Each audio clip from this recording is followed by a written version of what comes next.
that feeling. You know, the one, a song comes on, or maybe you smell something baking, smells like your grandmother's kitchen. Oh, yeah. Or you see an old photo, and boom, suddenly you're not just remembering it, you feel like you're actually there. Yeah, it's like the air feels different, the light. You can almost hear the sounds again, right? Exactly. It's such a powerful sensation, way more than just recalling a fact. It really is. It's like this complete download, pulling you back with all your senses firing. Absolutely. And that specific feeling, that sort of sweet, maybe sometimes aching pullback nostalgia, right? Like for ages, it had a bit of a bad reputation, didn't it? It did, yeah. Some people saw it as maybe being stuck in the past or even a bit weak. Right.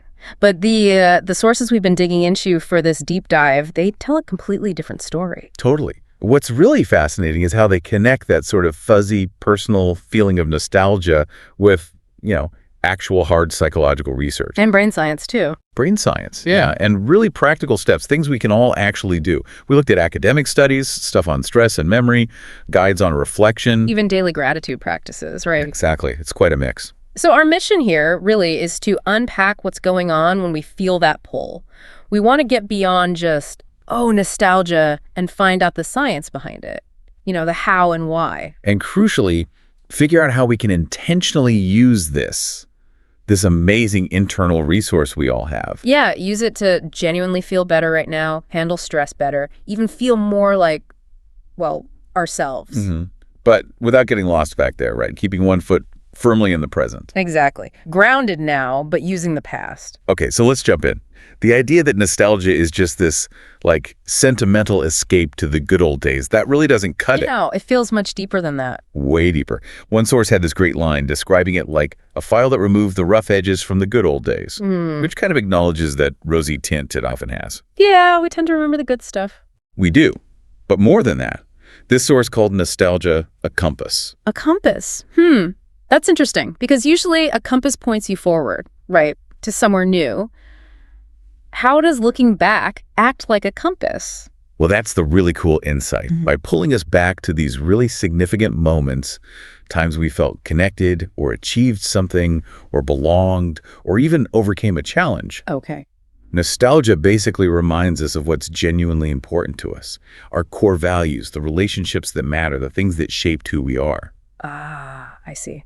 So reflecting on that can actually clarify your path forward, show you what direction feels authentic. Exactly. It's not about getting lost. It's about finding your bearings by checking in with your past anchors. That makes a ton of sense. And the triggers are everywhere, aren't they? Music is a huge one for me. Oh, definitely. You hear a song you haven't heard in decades and bang, you're 17 again in that car with those friends. Feeling exactly what you felt then. Yeah, maybe back when the only buzz was the car radio, not your phone going off every 2 seconds. Totally. And smells, too. You mentioned baking. Smells are incredibly powerful. Yeah. Rain on hot pavement, maybe a certain perfume, cut grass. Yeah, or familiar places, old movies, photos, even food. It can all just instantly transport you. It really can.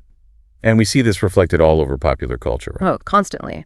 Retro fashion cycles, movie reboots, TV show reunions. Yeah, or films like Midnight in Paris, which is literally about longing for a different, maybe idealized past. Right.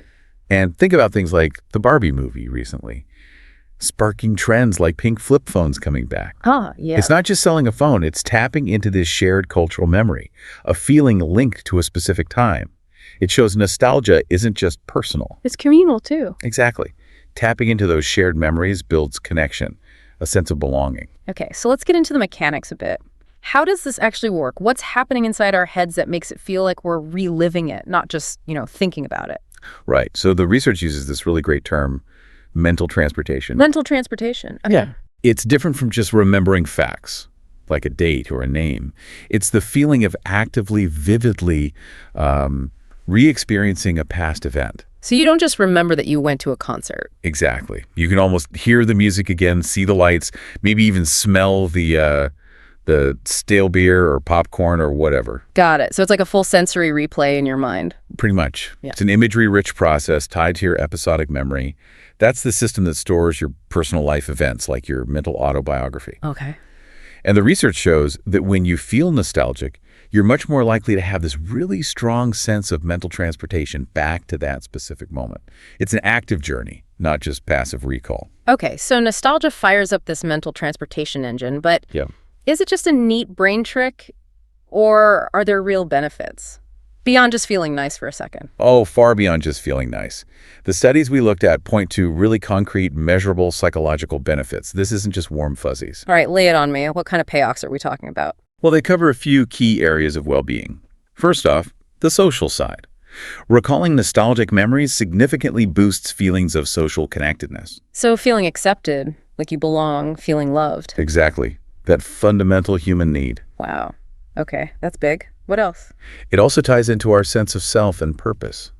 Nostalgia is linked to feeling like your life has personal meaning. Meaning. Yeah. And it connects to higher self-esteem, more optimism about the future, feeling inspired, and also this thing called self-continuity. Self-continuity, what's that exactly? It's that feeling of being connected to who you were in the past, understanding the thread that runs through your life story, linking past you to present you. Ah, okay. Like seeing your life as a coherent story. That sounds really grounding. It really is. And maybe one of the most striking findings, its role as a stress buffer. A stress buffer, how does that work? Well, studies have shown that deliberately reminiscing about positive memories can actually dampen your body's physiological stress response. Wait, seriously?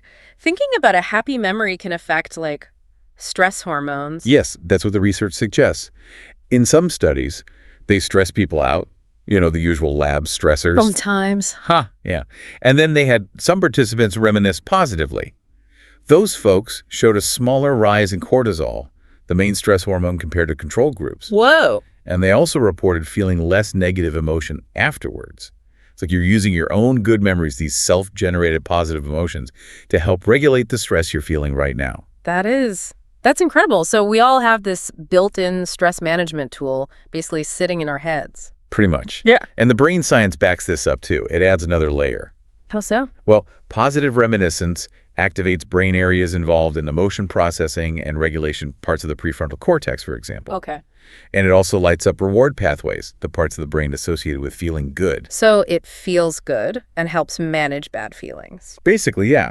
Think of it as giving your brain's feel good and calm down systems a little boost. Some studies even show better communication between brain areas involved in controlling emotions and thinking during positive recall. And that leads to... And that increased connectivity correlates with actually feeling more positive while you're remembering. It suggests our brains are kind of wired to use these memories to combat stress. Okay, mind blown a little. Powerful benefits, backed by science. But Right. This brings up that question, doesn't it? How do we tap into this without just, living in the past all the time? Right. Where's the line between healthy reflection and just getting stuck? Yeah, or dwelling on stuff. That's a really critical distinction, and all the sources emphasize this. The benefits come from balanced engagement. It's not about constantly wishing things were like they used to be or using memories to escape the present. So what differentiates helpful reflection from something like rumination? Good question. Rumination is usually seen as getting stuck on negative thoughts, worries, maybe regrets from the past, often going in circles without finding any resolution. Right, just spinning your wheels. Exactly. Whereas beneficial reflection, including this positive nostalgia, tends to focus more on meaningful experiences, often positive ones, and it leads to those feelings we talked about: connection, meaning optimism. Okay. And there's even some interesting research looking at how people process memories differently. One study, it was with adolescents, looked at how they talked about past events. For boys, it seems like just talking more about their internal states, their thoughts and feelings about both good and bad memories, was linked to better well-being. But for girls in that study, the link wasn't as clear-cut. Huh. Why'd the difference? Well, the researchers speculated it might be because, for some girls, reflecting on feelings about past stuff could sometimes slide into rumination more easily. But the main point isn't really about gender itself. It's about the process. Exactly. It highlights that how you engage with the memory matters hugely. Are you exploring it to understand and connect? Or are you just looping on negative feelings without moving forward? That seems to be key. So the quality of the reflection is crucial. And you mentioned earlier, making new memories is also vital. No, absolutely essential. The aim isn't to let the past overshadow the present. Making new memories keeps your life story growing, gives you future positive memories to draw on, and fuels inspiration. It's about balance. Cherish the past to enrich the present and build the future. You got it. That's the sweet spot. Okay, so let's get practical. How do we actually do this? How can we intentionally use our memories day to day for that comfort and well-being boost? Right, the actionable stuff. The sources had some great ideas. First, and maybe the simplest, is just setting aside some time for it. Like intentionally. Yeah, instead of just letting memories pop up whenever. Consciously decide, okay, I'm going to spend 10 minutes looking through old photos, or I'll listen to that playlist from college, or maybe call up a friend you shared a key experience with. I guess journaling could be really good for this too. Definitely. Journaling is perfect because it gives you that dedicated time and space to explore things intentionally. Are there specific prompts that work well? Yeah, the sources suggested things like, write about a time you overcame a big challenge, or a moment you felt deeply connected to someone, or something you're really proud of from your past. Even just writing out the story of a cherished event in detail. These guide you towards that meaningful reflection. I like the idea of getting creative with it as well. For sure. Storytelling is huge. Sharing memories with others not only keeps them alive, but often gives you new angles on them. You could create things too, scrapbooks, photo albums, maybe even little videos now. And rituals can be powerful. Rituals like what? Could be something small. Lighting a specific candle that reminds you of someone. Making a point to celebrate anniversaries of important moments, not just the big public ones. And you can weave this into everyday life too, right? It doesn't have to be a major event. Not at all. Put on music from your youth while you make dinner. Cook a dish that reminds you of family gatherings. Those little sensory hits throughout the day can give you these microdoses of warmth and connection. Making it communal sounds really powerful too. You mentioned calling a friend. Yeah, planning get-togethers focused on shared memories can be amazing. Maybe a themed night where everyone brings old photos, or you cook food from a specific trip or time period. That sounds fun. It deepens your connections, and you end up creating new memories that are layered onto the old ones. Reinforces that sense of shared history and belonging. Okay, and how does gratitude practice fit in? It feels related, that focus on positive. It's very closely related, yeah.